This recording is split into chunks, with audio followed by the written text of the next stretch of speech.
ഈശോമിശിഹായ്ക്ക് സ്തുതിയായിരിക്കട്ടെ. വലിയ നോമ്പിൻ്റെ പുണ്യദിനങ്ങൾ, കുരിശിൻ്റെ വഴിയുടെ നാളുകളാണ്. കുരിശിൻ്റെ വഴിയിൽ ധ്യാനിക്കുന്നത് മുഴുവൻ ഈശോയുടെ സഹന മരണ ഉത്ഥാനങ്ങളാണ്. സഹനത്തിൻ്റെ മഹാത്മ്യം വർണ്ണിക്കാൻ ഇതിനേക്കാൾ വലിയൊരു പ്രാർത്ഥനയില്ല. കുരിശ് രക്ഷാകരമാണെന്നേ. അതുകൊണ്ടല്ലേ പാടുന്നത്, കുരിശാണ് രക്ഷ, കുരിശിലാണ് രക്ഷ, കുരിശിലാണ് അഭയം, കുരിശിലാണ് ആനന്ദം. സഹനം എന്നും രക്ഷ പ്രദാനം ചെയ്യുന്നതാണ്.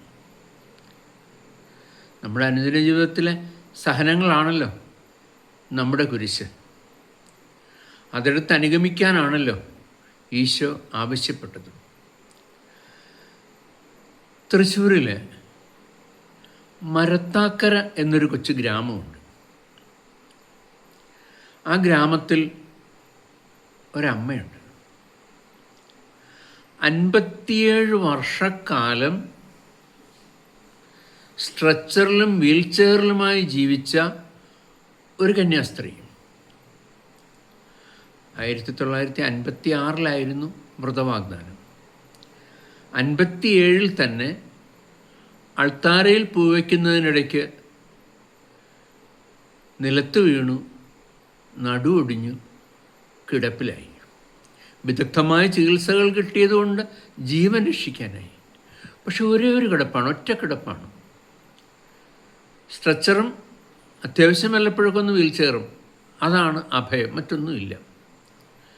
പ്രാഥമിക കൃത്യങ്ങളെല്ലാം കിടന്ന കിടപ്പിലാണ്.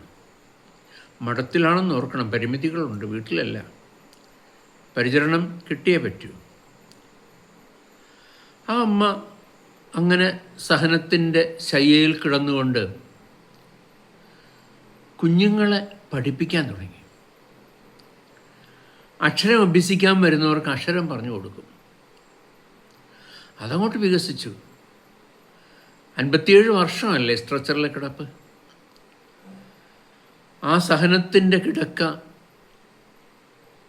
ആ സഹനത്തിൻ്റെ മുറി ഒരു നഴ്സറി സ്കൂളായി രൂപാന്തരപ്പെട്ടു.